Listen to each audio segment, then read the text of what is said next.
Welcome back to Against the Cage, your MMA home for all the fight previews, recaps, and exclusive interviews that I know you're looking for. My name is Jake Aryeh. I'm here with my esteemed co-hosts Scott Fontana and Erich Richter. And guys, I would love to come on this show as we normally would, talking about some great performances on Saturday night at the Apex card. And what would have been the biggest story would have been David Onama getting defeated by Steve Garcia. However, the card was marred with controversy in a few ways. Most notably, there have been some serious allegations regarding fight fixing and a betting scandal, particularly relating to a fight on the prelims that night. Erich, since you are our betting expert, I'm going to throw this one over to you to get us set up. We are so back. I'm happy to be back. First show in 2 weeks. Welcome back, Erich. Welcome back, Erich. I wish that I was here under some better circumstances. Since I left in the last 2 weeks, the National Basketball Association has dealt with gambling scandals, and now we have the UFC. So let's dive into this a little bit. Prelim fight between Isaac Dulgarian and Yadir Delvaye was a prelim fight, and Isaac Dulgarian was a minus 300 favorite. You saw the whole betting line really come down to minus 125-ish around fight time. Of note as well, the Delvaye to win in the first round went from plus 900 to plus 500. The gambling integrity firm IC360 flagged this event and notified the UFC that this was a suspicious betting pattern fight. The fight went off. Isaac Dulgarian lost by first round submission in a pretty embarrassing fashion.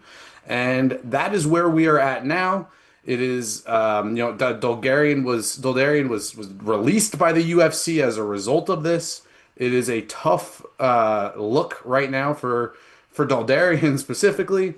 Scott, I'll kick it to you. Did you watch the fight? What did you think about the fight? And we're talking, throwing fights here. This is not the look that we're looking to have.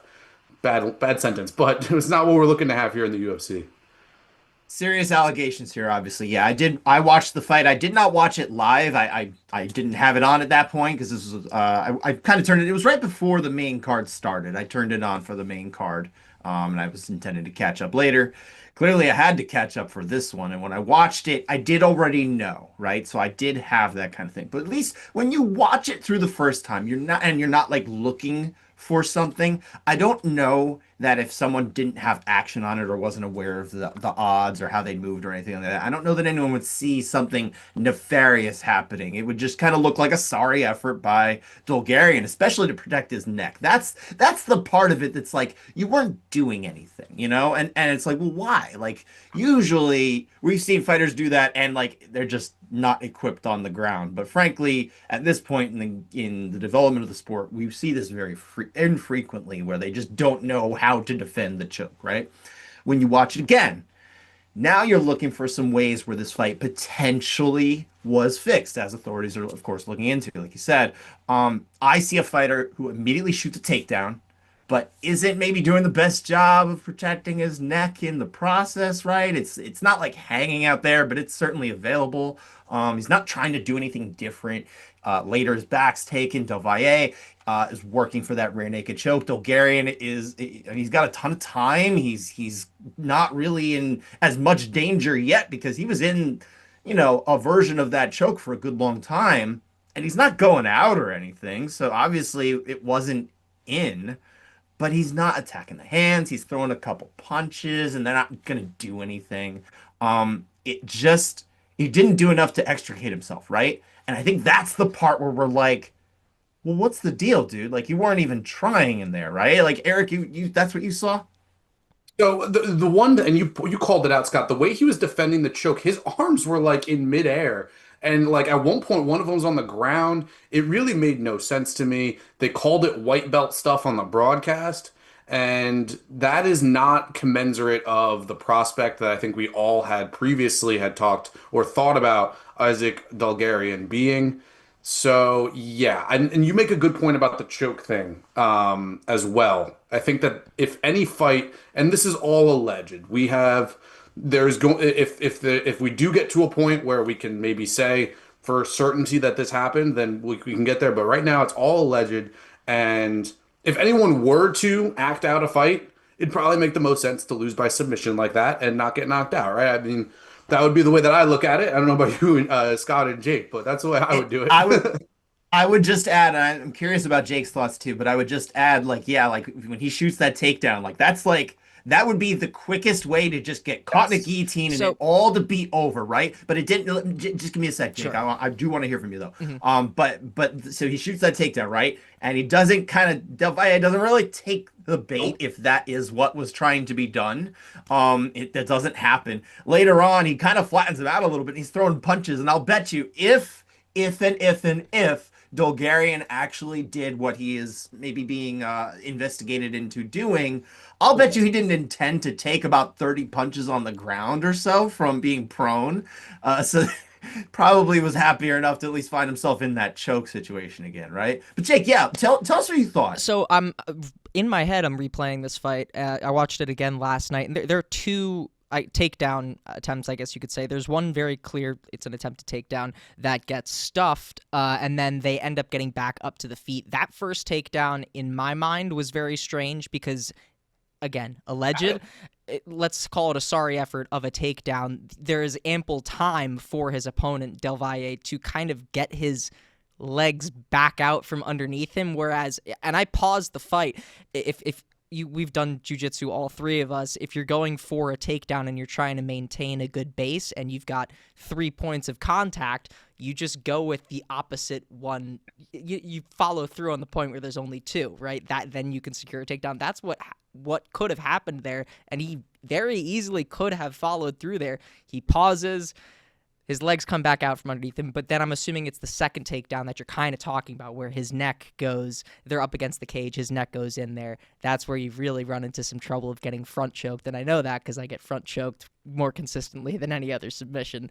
You look like a good front choke victim right there, Jake. I'm not great at protecting my neck in those Choker. positions, but yeah, absolutely. He gives him the underhook. He could have, it was, How about the back take? How about the back take where he kind of just led him into a body triangle? yeah. It was just immediately there. It was pretty wild how that happened. Like The body the triangle. funny thing is too, yeah, No, that's it. The body triangle was you go. bizarre. Made no sense. yeah. But the funny thing about Del Valle is like there were a lot of missed opportunities from Del Valle. I mean, it takes him a long time to get this rear naked choke. He's got a neck there for taking if he goes for a takedown. So hilariously, the fighter who is on the winning end of a potentially fixed fight is someone who really could have done this done a lot quicker if he knew, right? Probably if he knew this actually plays out differently. But you That is gotta the funniest look, part. we don't know anything, but we don't know. It certainly looks like this guy had no clue what was happening on the other side. Yeah, You want to that's see true. like winners and losers of this fight. Like obviously Isaac Dulgarian's a loser, but so is Del Valle for it taking that long. It was like, what is this rear naked choke? Why is it like you have to right here? Like you have to use this part of your hand. Like you're, it was bad form. The There's a hand lot fighting of was things to crazy. work on from Del Valle. Yeah. Yeah, a lot of room for improvement, I would say. Yeah. Yeah, but like you mentioned, Eric, the broadcast team calling this out, and you guys mentioned it. There's just like no hand fighting going on, like which is, and DC said it himself. He's just like that is literally the only thing that you're supposed to be doing when you're defending against a choke. Why would you throw punches? And he's gotten the coaching to know that at this point. That's it. This is, sometimes, hey, it's entirely possible someone could even reach the UFC without having been properly schooled on some of these things. I don't think it's very possible. I think it's still a highly unlikely scenario, but realistically, let's say you take like not Alex Pereira, right? But like someone like an Alex Pereira, who they're a striker, right? Maybe they're less versed in the ground game. Maybe they still make some of those white belt moves. That's not what Isaac Dulgarian is. Yeah, and you guys would know him better than I do. I'm not as familiar with his work. He's touted as a good grappler, right? I touted as a legitimate prospect, was 7-1 coming in, lost a split decision to Charles Johnson, and that decision was a little dicey. I thought that was a really really close fight that he could have won. So you can make an argument if you got a little bit luckier on the scorecards, could have been 8-0. Well, Eric, I want to talk to you because you've looked at some other examples of this. People throw around the word fight fixing a lot, maybe more in at the being better at the end of a fight as a coping mechanism sometimes. But in your eyes, did this look like a fixed fight to you? If it as much as one could look like? And what does that look like? What does a fixed fight look like? Given all the stuff that we know, I mean, it's hard to argue that it doesn't look bad. Now, that looks mean nothing, right? It's what you can prove, and there'll be a whole process to it. It's all alleged right now. This has the under FBI investigation still to this day. Back in 2022 was obviously a pretty infamous fight, we'll say for now. Derek Minner versus Shilan Nerdembeki.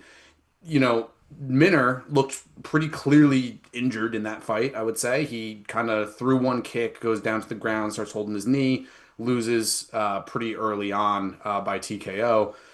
His coach, James Krause, sold at the time, was selling betting picks. And that was a little bit bizarre. Yeah, it's weird. So James Krause is under FBI investigation. Derek Minner is under FBI investigation. Of note, Isaac Dulgarian did train with James Krause back in 2022.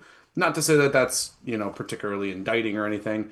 But yeah, fight fixing can kind of go deep, and it's an odd circumstance, is what it is. Yeah, exactly. So, and then, but when you and Scott, when you even brought in the choke discussion, super worth talking about.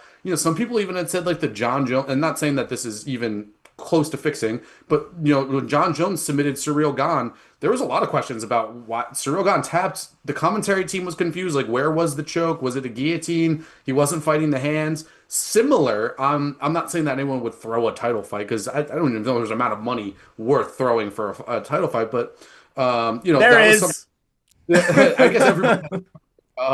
Everybody has a price. Everybody's gonna have a price. So you have that, and I mean, and people also throw this word around very loosely, like the Jake Paul boxing matches. Those are those are set in like different weight classes and different ages, right? Mike Tyson was 60 fighting a professional bout against Jake Paul, who's in his 20s. Jake Paul's even, suing Piers Morgan and other media personalities, Pat McAfee or Shannon Sharp or one of those guys. They were implicated in this as well for saying that these are fixed fights. Well, Jake Paul was suing them, and on we go. Jake Paul continues to fight people out of his weight class and all that jazz. But again, that's all boxing. There have been examples of fighting. And Scott, of the one fights, those Jake Paul fights, just to comment on that real quick, they don't look like a fixed boxing match too. We have more than 100 years of fixed boxing matches in history and that kind of thing. And of course, very legitimate ones, mostly, right? Yeah. So there's a lot of evidence of what a fixed boxing match can look like versus a regular boxing match. We have less of a sample size for MMA. Yeah, right. But what you were saying, Eric? Well, there was a fixed fight that I would like to kick it to you because you're a little bit more well versed in it. But this is back in 2015. Would you like to shed some light on that one for us? Yeah. So this was a fight. I think you had it in your article earlier this week as well when you were writing about Dulgarian's situation. Yeah, it was a Taehyung Bong was in a UFC fight at a UFC event in South Korea, his native South Korea, 10 years ago. He fought Leo Kuntz, and he won a split decision. Well, in advance of that, he had been a participant in the planning, or he'd been approached to and agreed to throw this fight. He was going to get I believe it was $70,000 or the equivalent thereof in South Korean currency, and he was supposed to throw the fight. Well, he got cold feet. He ended up winning the fight. He returned the money. Didn't matter because he and 3 others had been involved in planning this thing, and they were found out and they were caught. He was sentenced to 10 months, I believe, in prison in South Korea. And so the judge at the time did, in their sentencing, factor in, like, hey, you did these things to try and remove yourself. So that was a mitigating circumstance in terms of the sentencing. So, yeah, I mean, that's the one that we can actually talk about. That's the one that, like, really, and when I say talk about, I mean, it is court decided fact, right? We're working with that. Everything else, the Derek Minner, the Jason Krause, this Isaac Dulgarian, we're talking about things that are still under investigation. So that yet to be seen in such a way that we can definitively say. But everybody knows what's going on. We see what we see, and obviously it's troubling no matter what. Yeah, your mind can't help but wander in this situation. And you just mentioned investigation. Let's talk about what happens after the fight. After the fight, things kind of blow up on MMA Twitter. This gentleman, Harry Mack, he kind of was the catalyst for this. Not aware personally of his journalistic background or if he represents a media outlet, but he, for lack of a better word, breaks that the FBI is investigating this. Dana White later goes on to essentially corroborate that the FBI is looking into this. And since then, other fighters, this story kind of explodes. Other fighters have said on their social media, saying that they have been reached out to in the past about throwing fights or fixing fights. Some of them had walked it back, saying that, it was a joke and Aha, hilarious. So got jokes. Everybody's got jokes. Leave that up to you at your own discretion on what you believe in that regard. But noticeably, Aziz is running their social medias. A little reminiscent, I will say, oddly reminiscent. But notably, all of these fighters you would think are on the lower to mid end of the pay scale. These are the ones that, were speaking out on social media and coming forward. I have to ask, Scott, I'm going to throw this to you. How much do you think that fighter pay plays an issue into something like fight fixing? So kind of, but also kind of not, because clearly if you're making less money and you don't have another means of income, which a lot of the fighters even on the low end of the scale, they walk away from a job. They don't do that anymore. They commit full time. Some of them don't. Some of them still have real jobs for a little while, right? But even at that, I mean, it's a means to an end where you can actually start making money, right? If someone approached you and says, "Hey, listen, you just got to do this for me, and we're gonna make you a good amount of money," right? Depending on how that figure sounds to you and your desperate situation, maybe that's an attractive kind of thing. If you're on a 10 and 10 deal, you got to split all that money with your team. It's generally not adequately going to pay the bills. So we'll take Taehyung Bong, right? $70,000, I believe, again, was the figure. If someone says you get $70,000 and you were just going to make 10-10, you don't have to share that figure with anybody either. That just goes to you. That changes your life. Maybe you can quit that job. Maybe you can commit yourself and say, I can win. I can come back. And after this, people will rationalize anything if they're desperate. It's a really sad and unfortunate thing. But yes, those people are more likely to be victimized. Having said that, and I'm just going to couch this before I kick it to you, Eric. Having said all that, realistically, we've seen in those other sports lately, in the National Basketball Association, someone like Terry Rozier had like $100 million contract. Sometimes you just got to do it for one reason or another. Maybe it's the action. Maybe you just live it for the thrill. Maybe you do need the money. You got yourself in a bad situation. You got to find ways out of it. Or maybe you want to help somebody out. Either way, sometimes this can happen to somebody who is not just making pennies, So really, everybody has a price, like we said, and like the $1 Million Man once said, many times said. Yeah. Eric, what do you think?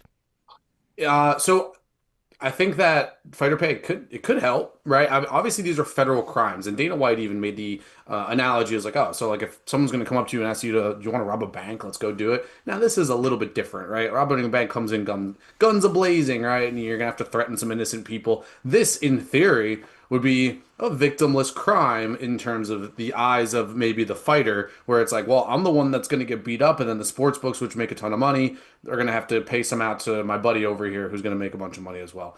Now, where this gets, dicey is like the fighters, they don't make enough at the lower to mid card rate. I would hope / assume that is going to go up now with the new CBS Paramount deal. Now, I'm not in control there. That story has kind of died, right? We talked about that back in when was the deal announced? August? We talked about it. I believe that's summer. Summer. There's been no update since then. So my hope is that a little bit extra money could come into those lower to mid card fighters. The only thing I would interject is I did see this this morning, I believe, on MMA Fighting, and it was that there was reports that the UFC is working with some of the fighters who get pay-per-view points to try and find an alternative way for the contracts to work in a non-pay-per-view point world. So that's one thing. That's just one element. It's not the thing you're talking about. Yeah, at the very top. I could also tell you that I've reported on this in the past, but the pay-per-view points thing hasn't been real for the last 3 years. You talk to agents around, like in their contracts, they don't get pay-per-view points. The pay-per-view points has not really been a big part of their contracts anymore. But I digress. I'm The one thing I wanted to throw out there too, just to add on to your bank robber analogy here. Don't forget, if you approach me on the street and say, "Hey, you want to help me rob a bank?" I don't know how to rob a bank. I don't know what I'm supposed to do. But I tell you what, you go talk to a fighter and say, "Hey, I kind of need you to lose this fight." I know They're how to in lose. position where they're already there Yeah. and they know how to fight, and maybe they could find a way to lose. Exactly. There's some expertise there. So it is a little different, right? Very good point. For sure. Gambling addiction's super real. Actually, I know people personally who have dealt with gambling addiction. It is super real. There is no amount of money that can solve gambling addictions. That's part of the issue. Part of the weird way that legalized gambling is a thing, and the online casino platforms that are, available in New Jersey and Pennsylvania. Very, very strange world that we live in now with gambling. So, gambling problems, super real, and they are not. They're for everybody, whether you're super wealthy or not. There's always a chase there in terms of money and just the way that the games play with your brain in terms of like the enzymes and the loud sounds and the colors and all that jazz. Gambling addiction's real, and if you're an athlete and unfortunately, this is going to be something that needs to be get a hold of here. The FBI needs to get a hold of this in all sports, not just the UFC, not just the NBA. It was a problem in soccer. We need to get a hold of this like ASAP. Otherwise, sports is going to be a real problem for a while. I don't want to go too off track here, but you made a really good point about the gambling thing and all the colors and all this kind of thing, right? The bright stuff and everything that now you can get at home. You see it in video games too, with like children and stuff, and all these loot boxes and all these things. I'm a gamer. I play a lot of games. Behind me, I've got the Def Jam Fight for New York behind me, right? Not a microtransaction kind of game here, but there are a lot of games that are especially targeted at young children, and they're built on the kind of the quick wins and that kind of thing that you see in gambling. Yep. And it's something that's just so pervasive now, and it's pretty dangerous to raise children in this environment. I try to not let them play those type of things. Yeah, and I'm not a dad, but I mean, you are. Like, imagine like Madden or NBA 2K, where you have to buy packs to get players. 2K especially. Oh, 2K is really bad with it, with the My League, and like you like get a player and you have to pay to get your stats up, and you play with your friends. It's almost like that is like the gateway drug to online casino gambling in a weird yeah. roundabout way.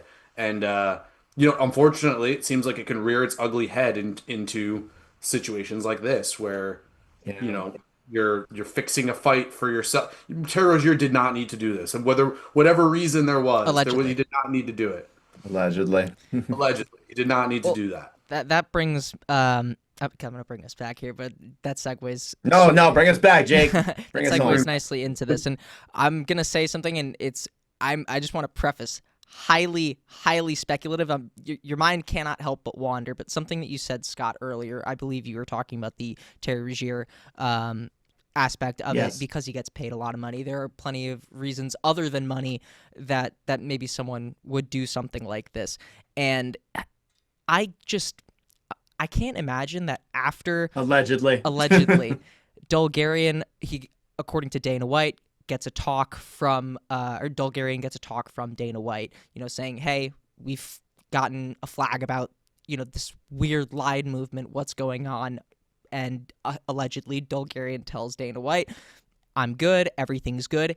If allegedly Dulgarian was going to throw the fight after getting a conversation from Dana White, being like, "We know about this," I can't imagine he would do that just for money in situations like this. I don't think it's out of the realm of possibility, again, allegedly, if this was something that happened, that maybe there's some sort of blackmail situation going on. I can't imagine that after knowing that they know and are suspicious of you, that you would continue to just go ahead and throw a fight that you almost definitely aren't gonna get because they're already suspicious of it. You know, I don't know. Who It's knows? just Who knows what goes through a person's mind if that yeah, is the situation that played out? I you couldn't really speak to it. Who knows? yeah, One thing that I can just shed some light on as well. I've talked to i360 gambling, the gambling integrity firm. I also talked to the books about how they interact with the gambling firm. I could just like kind of maybe shed a little bit of light on it. I360 Yeah. is paid by the sports books who aggregate all of the betting that comes in every individual event, in every individual market. So, say like Fanatics is getting $500,000 bet in bets on this fight, and then DraftKings getting 3 million. All that's coming together, and then they from there will flag it to a book with an alert saying, "Hey, something weird's going on here. Are you seeing that too?" "Oh, yes, I'm seeing that as well." "Okay, let's pull the market for it." And then IC360 goes to the league like the UFC, the NBA, etc., and says, "Hey, this sports book and this sports book agree with us that this looks weird. What's going on? Can you find out?" So just so you know, and also these flags do happen pretty regularly. There's a lot of flags now. That could also be a part of a bigger question. How often does this really happen, right? Maybe they're flagging it correctly, perhaps not. There So there are are a false good amount. alarms. There are exactly is my point. There could be a lot of false alarms. I had talked to one sports book that said that IC360 flagged them because The Simpsons had correctly predicted a Super Bowl or something, and everyone was betting the correct score of the game that The Simpsons had on their TV or whatever. IC360 flagged it. I swear that's not a lie. That is real. I believe it. But that was an example of a flag that wasn't really necessary. So Sure. No, thanks for telling us how the sausage is made, Eric. That's interesting. Ariel Helwani had said, like, why not just pull the fight, right? I'm Hmm. sure that the UFC gets regular alerts from IC360, is my point. Yeah. Yeah, I'd be curious about that too, Eric. Like as far as the UFC, like what wonder what the bar is for them to say maybe we do just not go forward with this. Does that change in the wake of this? I don't know. What Um, percent? I What percent get flagged? What yeah, percent of fights get flagged by IC360? I guess the difference who is knows? in this scenario, and also the line movement. Correct me if I'm wrong, Eric, but like just the movement on its own was like quite unprecedented. Besides the James Krause, Derek Minner situation, it was notable, right? For sure, Yeah. notable. The the But the difference is that in this situation, it's like when the line moves like that before the fight, you're like, if this ends in the first round in a really weird way, then it looks really suspicious, right? So you might have some weird spikes in live movement, but yeah, it's when the fight ends in a result that is like you're already sort of suspicious of, that's when you kind of can look at it and maybe start asking some questions, I suppose. for me, the line movement is more surprising because of the short time period of which it happened. It was like it started at like 5 o'clock or 4 o'clock p.m. Eastern time, and went up to the fight time, which was about 7 p.m. That is probably the most bizarre slash, probably what the sports books were like. How come there is not a single bet on the underdog who's now trending towards favorite? This is weird. Yeah. hmm Any, That makes sense. Yeah. I saw you very pensive looking, Scott. Is there anything left you got to say about this one?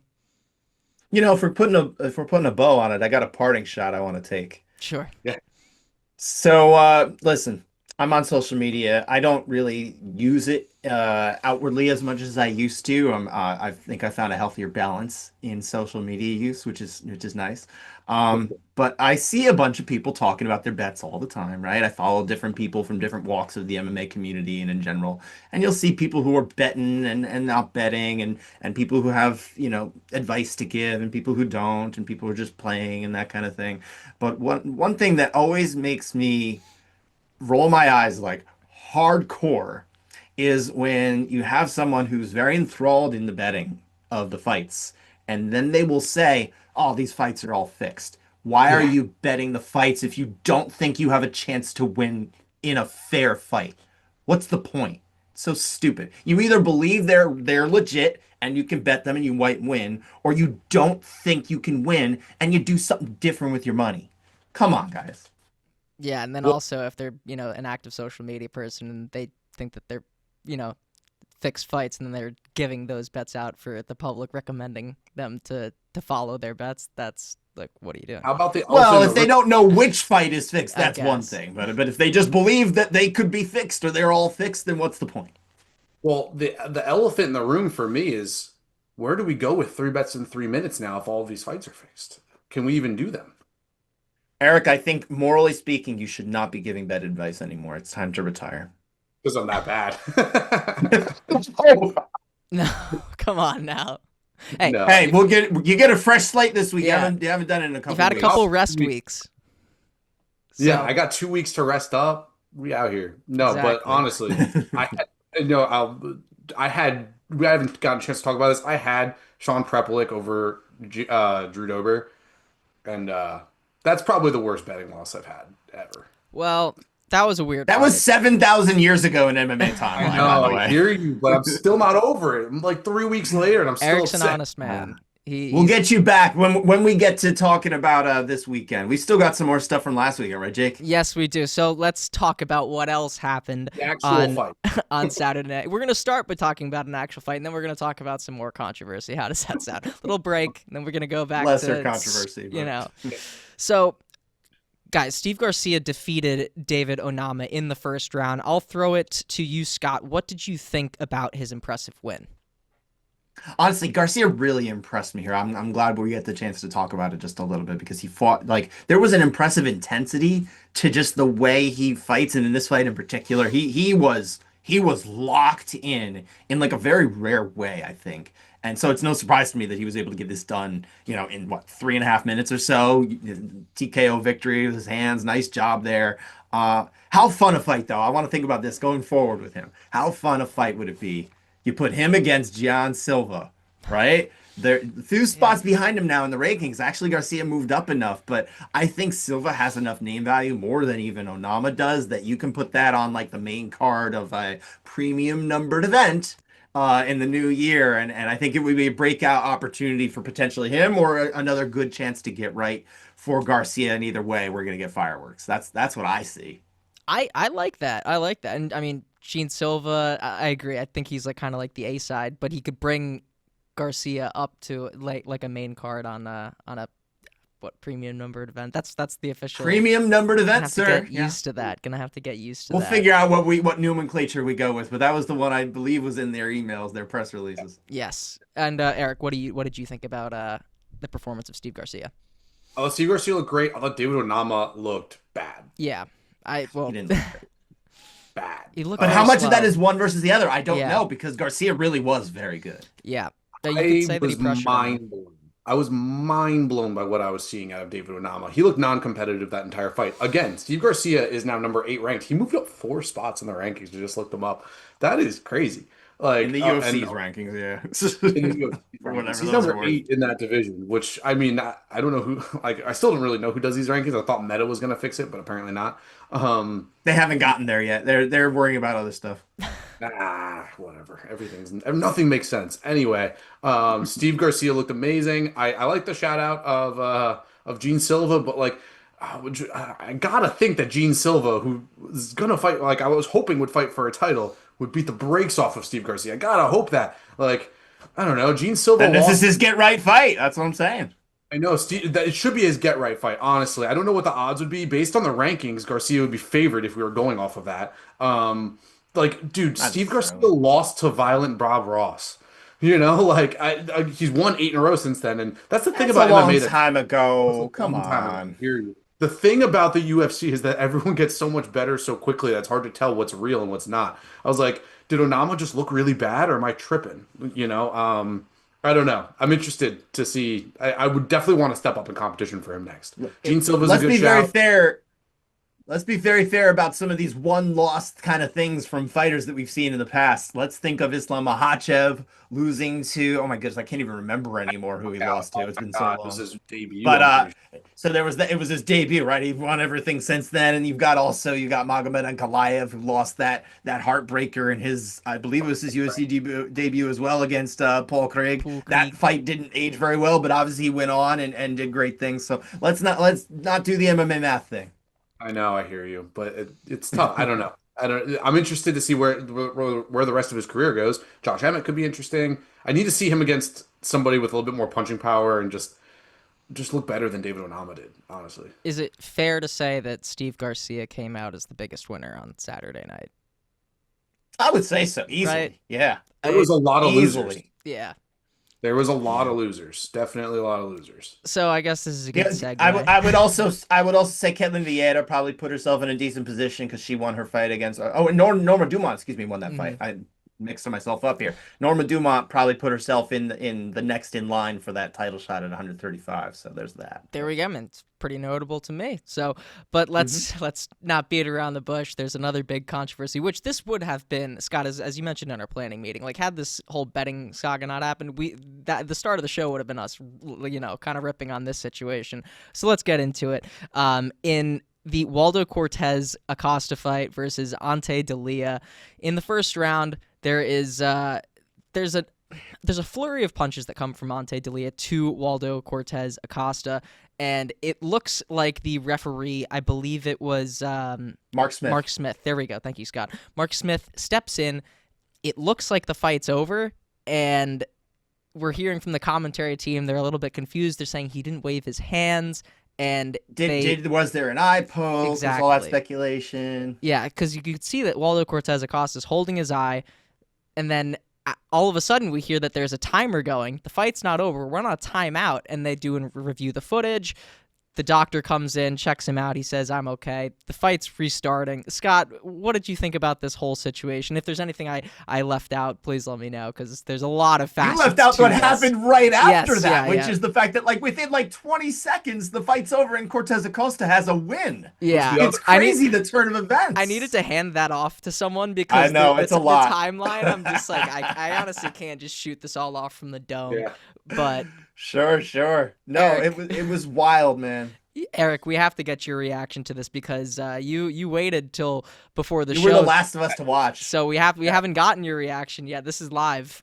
This is one of the funny. It was very rarely do I like some of the stuff that happens in MMA, especially like the fouls and stuff. I get legitimately mad because I'm passionate about the sport. I want it to be serious. I want to take it seriously. I legitimately started laughing out loud because I had been saying forever that cheating is undefeated in MMA for everybody. I can no longer say that it's undefeated.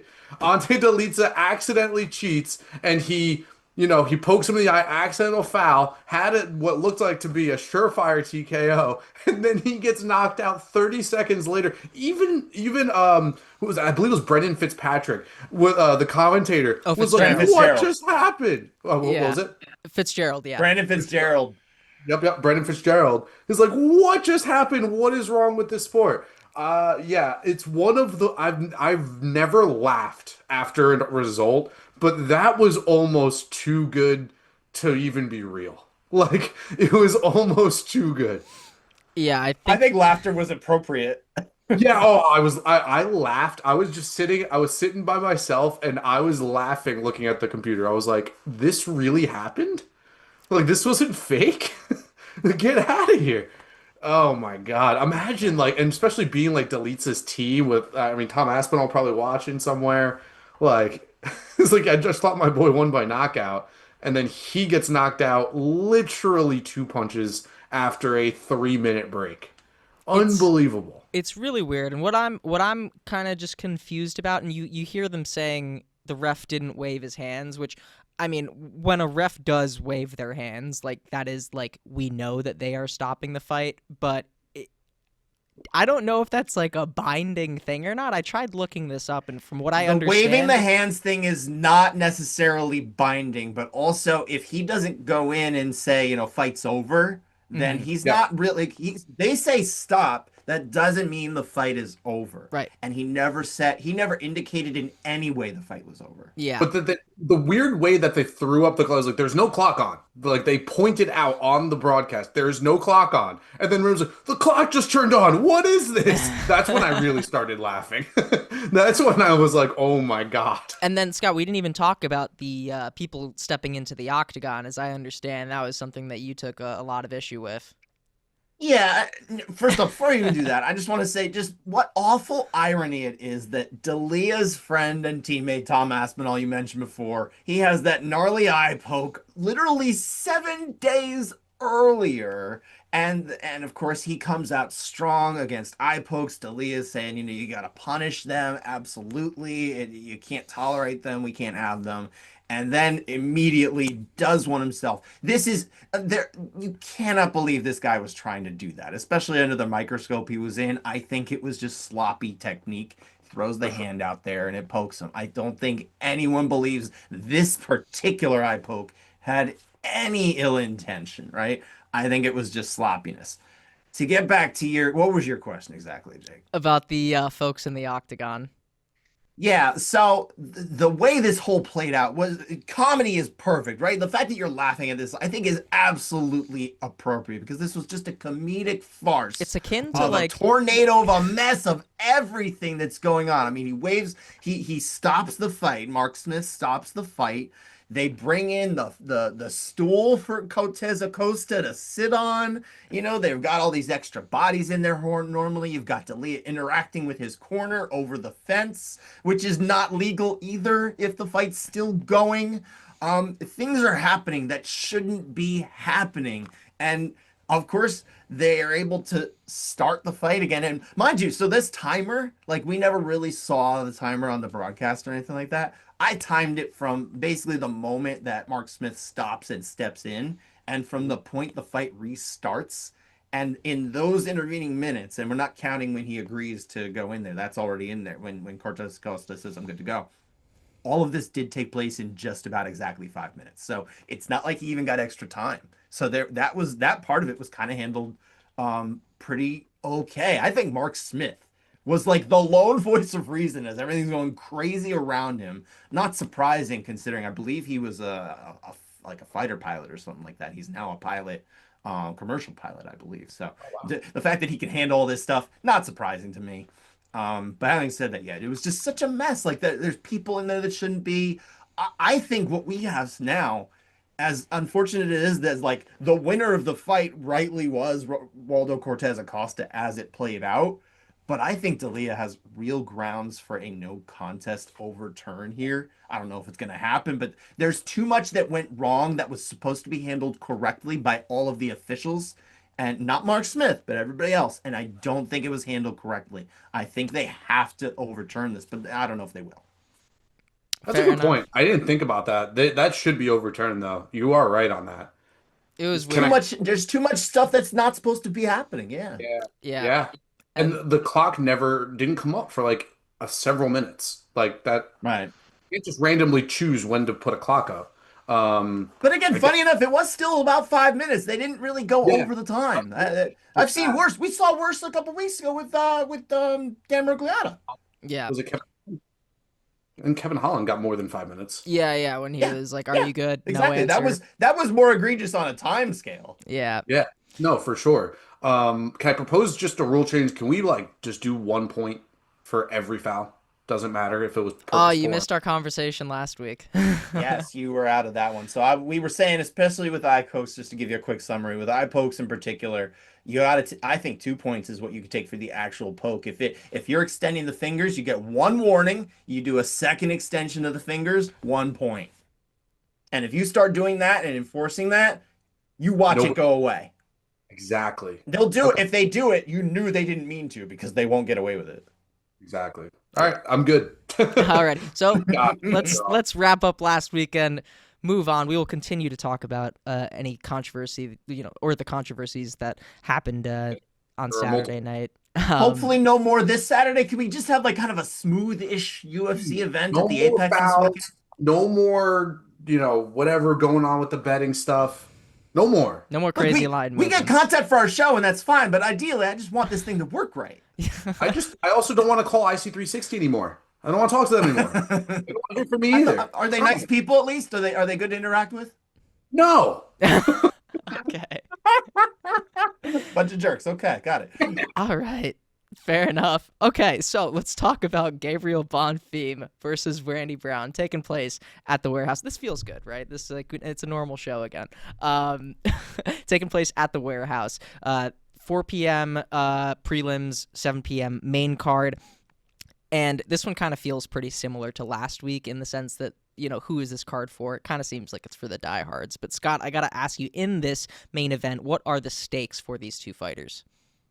don't think you're wrong. I think that I actually see a lot of similarities between this particular event and really one of the fighters on it, like Steve Garcia and Gabriel Bonfim. You can draw a lot of parallels to where they are in their careers and what this opportunity represents because it's kind of like that last stop before you might be able to move on to some of those bigger fights. And I think that's what Steve Garcia did. He unlocked for himself. This is what potentially Gabriel Bonfim can do. And if he wins against Randy Brown, and Randy Brown's on pretty good run of fights right here, you win this fight, I think you start talking about him fighting some of these more notable welterweights, and obviously it's a main event spot here in a fight night in the warehouse, but there are other opportunities that might not be headliners, but also might be bigger steps for him. 28 years old, working his way up to the title shot.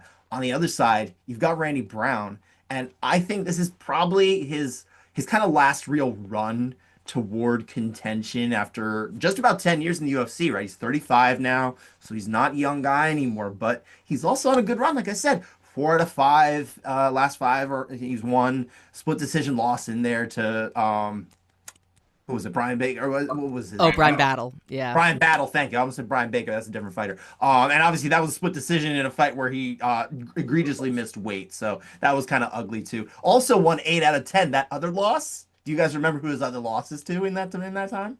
I know it. Jake, do you know? I don't. Off Jack the top of Della my head. Eric? Jack Della Maddalena, the welterweight champ. No shame there, right? No shame. He is on such a good run here. I think this should give him a chance to finally be ranked and get some of those ranked opponents that have been elusive to him in his career if he can win this one. But a loss to a prospect like this, I think it slams the door on his momentum a little bit. So there's some real stakes here.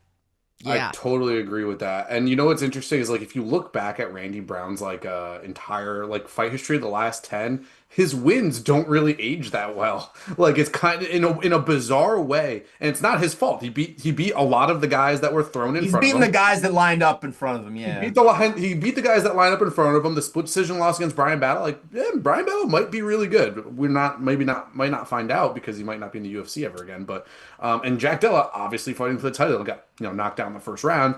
But then Owns it's like, the title.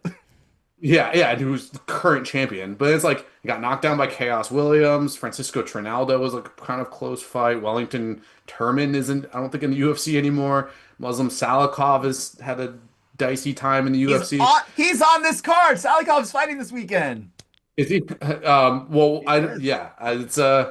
I don't know. He wasn't my favorite. Well, let's talk about some of the other fights on this card because we got to move forward. Scott, what is your fight to watch? I'm going with Ricky Simone against Raoni Barcelos. I think this is a really nice bantamweight matchup, as many of them are. I think we're in for some fun. These are guys who can still kind of get back up into that, maybe the contention level at bantamweight. So I think we'll have fun as we find somebody who might take another step up in the ladder, right? I like that one. And what about you, Eric? What do you got? Christian Leroy Duncan versus Marco Tulio. This should be action-packed, right? Marco Tulio's 7 significant strikes per minute is like one of the best numbers in the division. I think this fight should be really interesting, and I think that Christian Leroy Duncan's super live underdog. He's a plus 160. I'm excited for that one. Let's go. All right, and for me, what do you got, Jake? What are you looking to watch? I'm looking to watch Jamal Emmers versus Haider Emil, and that is literally just simply because both of these guys in their recent strings of fights, for both of them, are just not seeing the distance really that often at all. Like if you look through, it's a lot of first round finishes and just inside the distance in general. So if you're looking for a finish, I feel like this fight has a decent bit of potential to go there. But Scott, what do we have for our event rating? So this event rating follows up a strong, I believe it actually did end up being the highest rated Apex card of the year. But it follows that one. This is a 32 right behind it. This is a good deep card, right? The co-main and the main, they're not of the highest caliber in terms of rankings perspective. Bonfim Brown, both outside of the top 20 world, just outside of that top 20 worldwide fight matrix. Matt Schnell, who's in the co-main against Joseph Morales, he's outside the top 60. Morales is 27th at bantamweight, flyweight. So we're talking about at least, there's some real good talent here, but maybe not the type we usually think of in main and co-main situations. 8 out of 24 fighters on this whole card are top 100. So there is a lot of real UFC caliber talent here. I think we've seen a lot more of the UFC moving on from kind of these like heavy prospect cards that they throw at the Apex. So as much as maybe the fights might not be the most attractive matchups potentially from week to week, rankings wise and quality of fighter wise, I think they're doing everything they're supposed to be doing. Alrighty, thank you for that, Scott and Eric. We're gonna tie a bow on this with 3 bets in 3 minutes. You ready to bring it back, Eric? I'm so excited. Let's do it.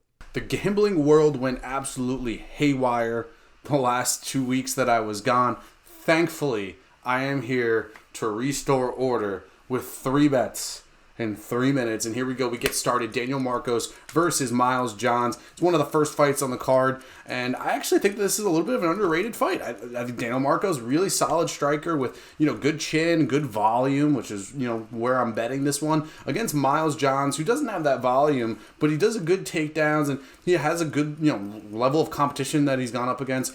I'll take Daniel Marcos here to eke out a decision, maybe 29-28, something like that. There is some bad lines out there you can get on, like BetMGM has a plus 350 hanging out right now. Hopefully that's still available by the time this podcast comes out. It might not be.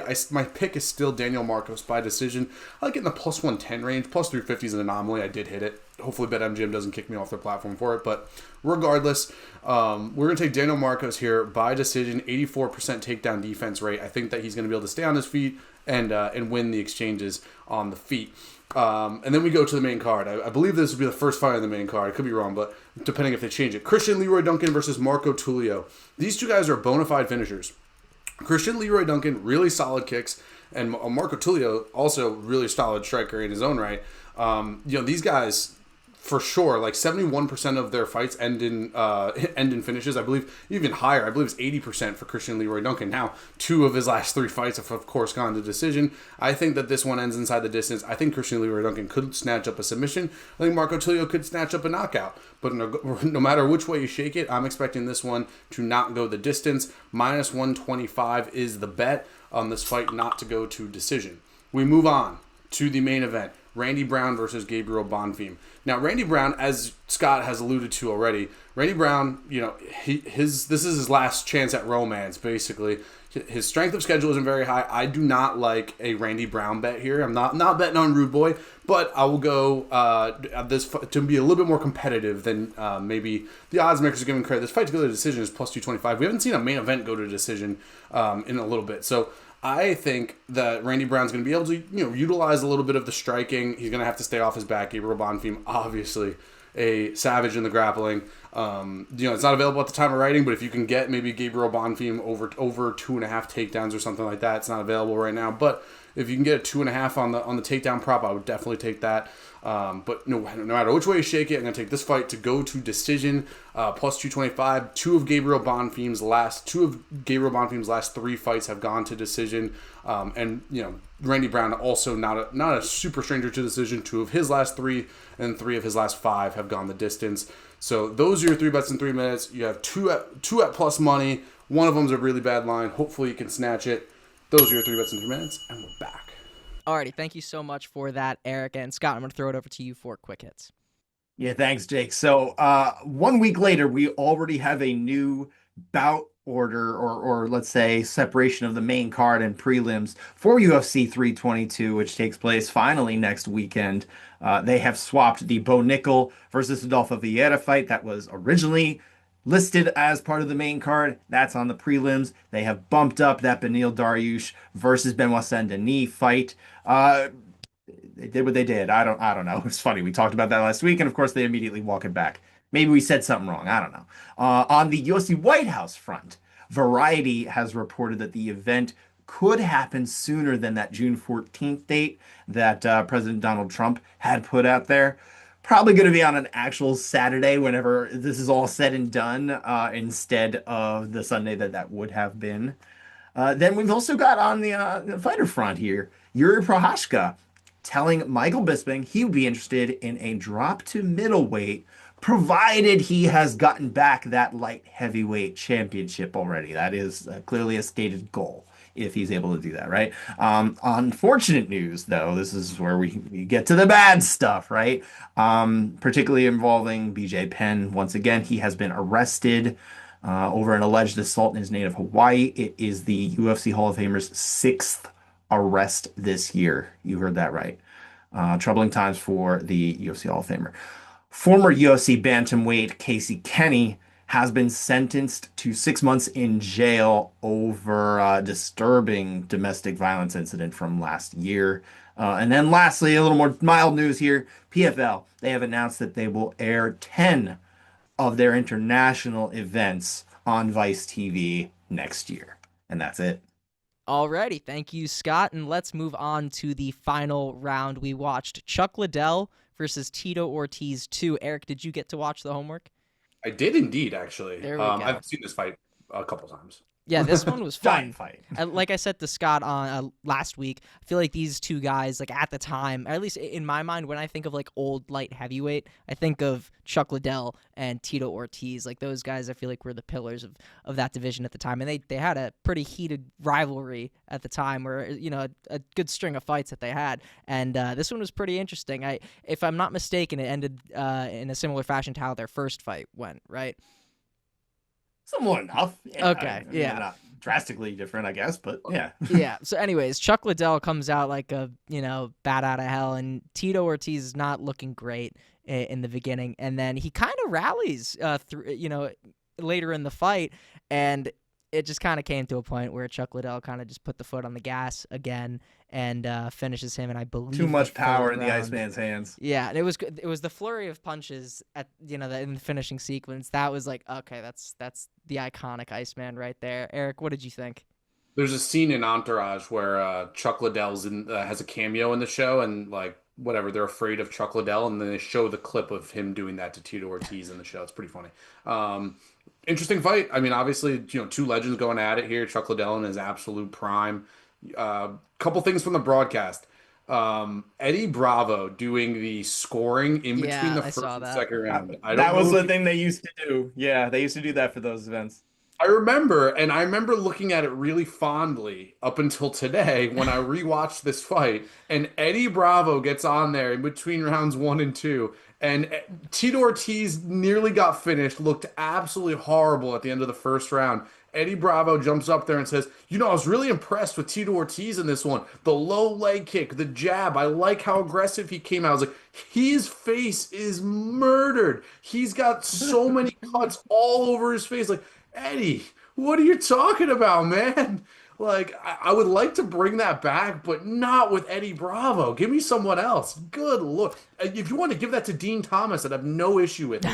But Eddie Bravo, I used to look back at that so fondly. I was like, oh, I wish that they would bring that back. They'd give me Eddie Bravo's scorecard. That dude can't score fights. I'm out. Well, I don't want to cut you off, Eric, but we're running up against the clock, and I'm eager to hear our next homework assignment. What do you got, Scott? This is a fight that you guys have no familiarity with. There's no way you watched it. Kazuo Misaki against Jorge Santiago, their second fight in 2010 on a Japanese promotion called World Victory Road. And it was, put it this way, I'm just going to tell you, it was the fight of the year. Okay. All right. I'm very excited for this one. There was a lot of good fights in 2010. So heck yeah. All righty. And Great to close out our history of MMA, Scott, what happened this week in MMA?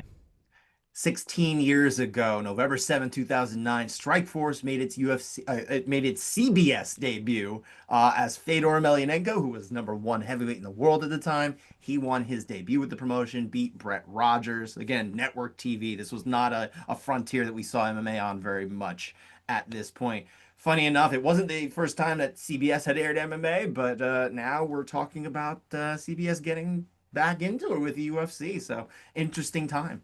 Yes, there we go. And Eric, I believe this is your first time back on the show since we have introduced a new segment for those who want to watch one more fight outside of the major MMA promotions, those combat sports addicts who can't get enough. One more fight. Scott, what do we have for this weekend?